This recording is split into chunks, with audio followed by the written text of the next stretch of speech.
Shalom saudara-saudara yang seiman di dalam pengharapan kepada Tuhan Yesus Kristus. Kiranya damai sejahtera Allah Bapa senantiasa melimpah di dalam kehidupan kita dan firman Tuhan senantiasa menerangi jalan kita. Mari saudaraku, kita akan berdoa untuk memulai renungan firman Tuhan pagi ini. Bapa kami yang ada di sorga, terpujilah namamu yang kudus, Allah damai sejahtera kami, Allah penyembuh kami, Allah yang mencukupkan segala keperluan kami. Pagi ini kami datang kepadamu dengan hati yang bersyukur atas segala kasih karunia dan perlindungan yang kami terima di sepanjang malam saat kami beristirahat. Terima kasih buat tubuh yang sehat dan kekuatan yang baru, dan saat ini kami telah mempersiapkan hati kami untuk menerima pengajaran firman-Mu. Berkatilah kami dengan benih-benih kebenaran firman-Mu, dan berikanlah kami hati yang dapat mengerti apa yang kami dengarkan. Terima kasih ya Bapa, dalam nama Tuhan Yesus kami berdoa. Amin.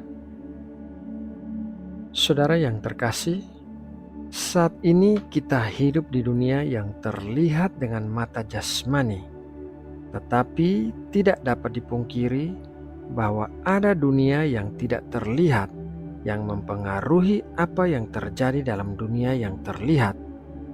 Hal-hal yang terjadi dalam dunia yang tidak terlihat disebut hal-hal yang supranatural, yang bersifat lebih tinggi daripada hal-hal yang natural atau yang terlihat dengan mata jasmani.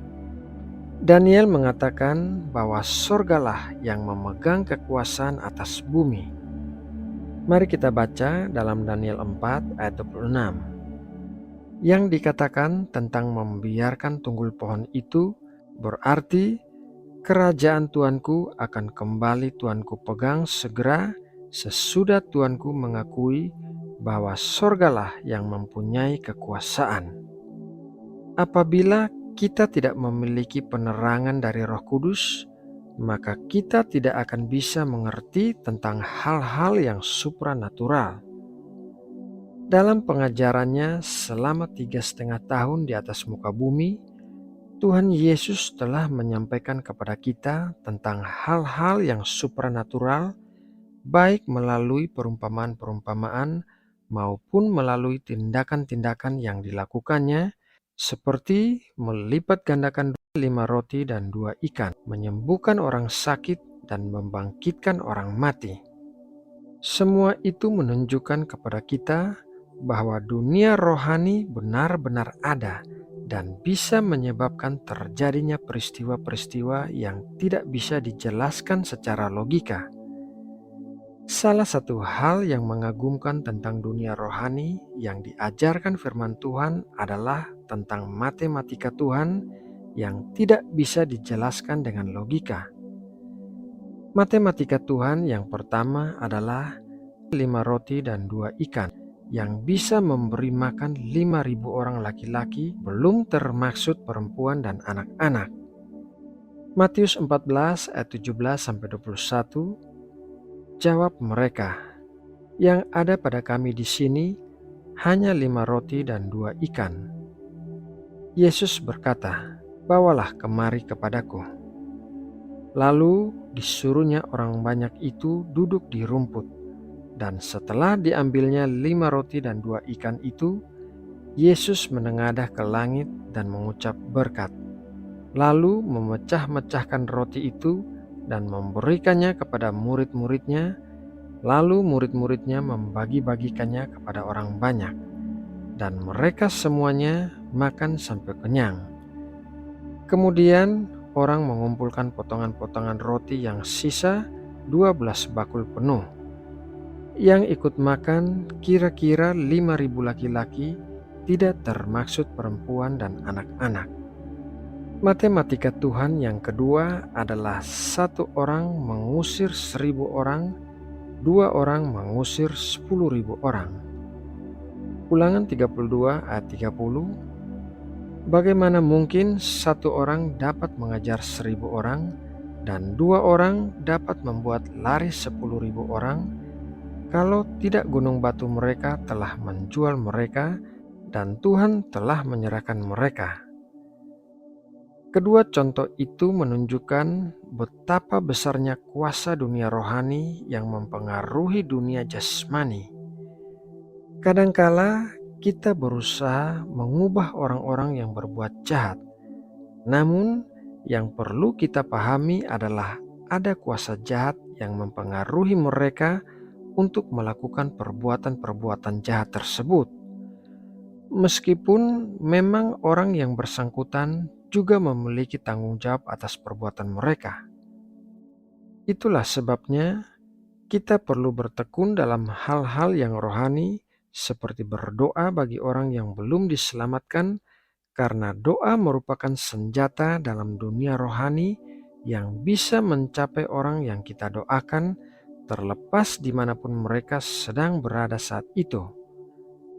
Seperti halnya dikatakan oleh firman Tuhan bahwa satu orang bisa mengusir 1000 orang, sementara 2 orang bisa mengusir 10.000 orang.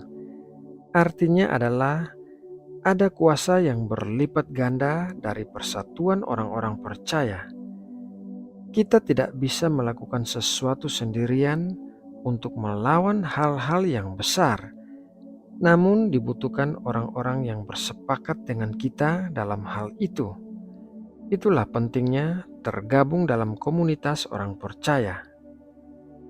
Saudara yang terkasih di dalam Tuhan Yesus, bersama Tuhan kita bisa melakukan perkara-perkara yang besar yang tidak bisa dijelaskan secara logika, karena sorga memegang kekuasaan atas bumi.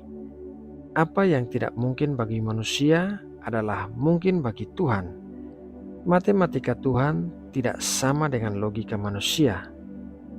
Nah, saudaraku, demikianlah renungan firman Tuhan pagi ini.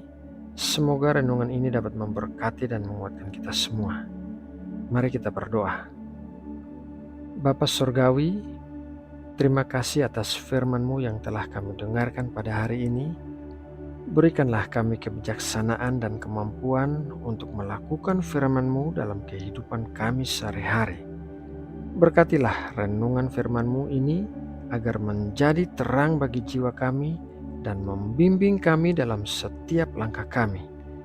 Kami berharap agar kami tetap teguh dalam iman dan hidup sesuai dengan kehendak-Mu. Pagi ini kami juga bersyukur atas anugerah hidup yang Engkau berikan bagi kami. Kami bersyukur atas tidur yang nyenyak dan bisa bangun dalam keadaan sehat. Kami memohon ampunan-Mu atas segala dosa dan kesalahan yang kami lakukan. Berkatilah kami dalam kegiatan yang akan kami jalani hari ini.